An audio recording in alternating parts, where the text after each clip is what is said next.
जय श्री कृष्ण।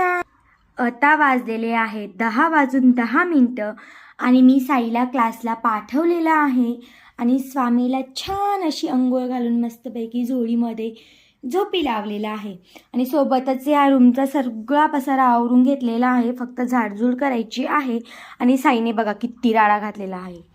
हे कपडे धुवायचेत म्हणून मी इथं ठेवलेले आहेत आणि हे एवढ्या सगळ्या खेळणींचा पसारा असतो. साई जेव्हाही क्लासला जातो ना तर त्यानंतर खऱ्या अर्थाने माझी आवरायला सुरुवात होत असते. तो क्लासला गेला का मग मी भरभर आवरायला सुरुवात करते. तो क्लासला जाईपर्यंत छान असा नाश्ता बनवून घेत असते. भाजी जी बनवायची ती वरती काढून ठेवते. दूध वगैरे गरम करून स्वामीला झोपवते. मग नंतर माझं हे सगळं आवरायला सुरुवात होत असते. आता मी भरभर हे सगळं आवरून घेते. आवरण्याच्या आधी दाखवते मी आज नाश्त्यामध्ये छान असे मस्तपैकी आप्पे बनवलेले आहेत आणि भाजीमध्ये शेवग्याच्या शेंगांची भाजी करणार आहे. आजचा मिनी ब्लॉग कसा वाटला मला कमेंटमध्ये नक्की सांगा.